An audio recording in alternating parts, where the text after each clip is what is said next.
வணக்கம் நண்பர்களே, யூடியூப்பில் இருக்கும் அனைவருக்கும் மற்றும் நம்ம கால் டாக்ஸி ஓட்டும் டிரைவரு, ஓனரு அனைத்து உள்ளங்களுக்கும் என்னைய இந்த பொங்கல் நல்வாழ்த்துக்கள்.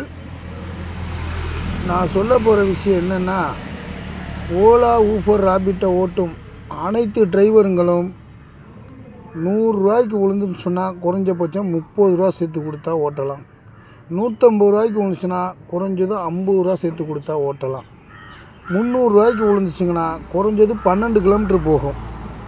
அப்படிங்கிறப்ப 300 ரூபாய்க்கு விழுகிறப்போ குறைஞ்சது ஒரு 70 ரூபாயிலேருந்து 80 ரூபா, 100 ரூபாய்க்கு கூட வாங்கலாம், சேர்த்து தரலாம். அவங்களும் தரலாம், கஸ்டமர் தரலாம், 100 ரூபா தரலாம். ஆனால் தரமாட்டாங்க. சொல்லி புரிய வச்சு குறைஞ்சது 300 ரூபாய்க்கு புக் பண்ணுறாங்கன்னா குறைஞ்சது 10-12லேருந்து 15 கிலோமீட்டர் போகும். ஆனால் கஸ்டமர் அதை விரும்ப மாட்டாங்க. கம்மியான வாடகையில் போகணுன்னு தான் பார்ப்பாங்க. அது நம்ம புக் பண்ணிட்டாங்கங்கிறதுக்காண்டி உடனே நம்ம வண்டி எடுத்துகிட்டு போயிட்டு அதில் 75 ரூபா 80 ரூபா கமிஷன் 300 ரூபாய்க்கு வரும். 220 ரூபா மிச்சப்படும்.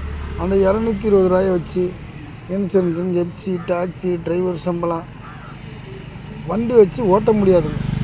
அதனால் கஸ்டமர்கிட்ட கொஞ்சம் புரிய வச்சு கொஞ்சம் 100, 50 இல்லை ஒரு 1000 ரூபாய்க்கு சவாரி விழுந்துச்சுன்னா அந்த 1000 ரூபா சவாரி எத்தனை கிலோமீட்டருக்கு போகும், எத்தனை கிலோமீட்ரு நம்மளுக்கு வரும், இல்லை இடையில டோல் இருக்கா இல்லையா, இதெல்லாம் பார்த்து கொஞ்சம் சேர்த்து கரெக்ட் பண்ணி ஓட்டினா தான் நம்ம மோட்டாரை வச்சு ஓட்ட முடியும்.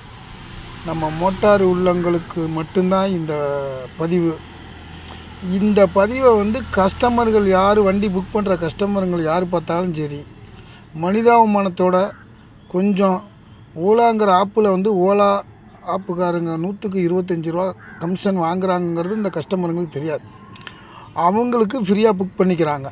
புக் பண்ணால் ஓலா ஆஃபீஸில் வண்டி வாங்கி கொடுத்து ஏதோ அவங்களே சொந்தமாக உலகம் பூரா வண்டி வாங்கி கொடுத்துட்டு கம்மி வாடகைக்கு ஓட விட்ற மாதிரி இந்த கஸ்டமர்லாம் நினச்சிக்கிறாங்க ரொம்ப பேர்.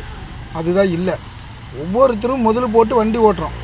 எப்படி ஓலாவில் கம்மியாக புக் பண்ணால் வண்டி வரும்னு நினைக்கிறாங்களோ கஸ்டமரு, அதே மாதிரி நம்மளுக்கு பொழப்புக்கு எங்கே போகிறதுன்னு தெரியாமல் அந்த ஓலா ஆப்பை ஏற்றி அதில் புக் பண்ணால் சவாரி நம்ம எடுக்கிறோம்.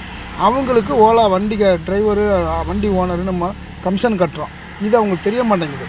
இதை பார்க்கும் வண்டி புக் பண்ண கஸ்டமரும் சரி நல்லபடியாக கொஞ்சம் புரிஞ்சுக்கிட்டு 150 ரூபா உழுவுற பக்கம் ஆட்டோக்காரங்களே 200 ரூபாய்க்கு போவாங்க. ஆனால் காருக்கு 150 ரூபாய்க்கு உழுவுறப்போ ஃபிக்சடாக பேசி போகிற காரே 200 ரூபாய் 250 ரூபா 300 ரூபாய்க்கு போகும். நீங்கள் ஒரு 50 ஒரு 30 இல்லை இடத்துக்கு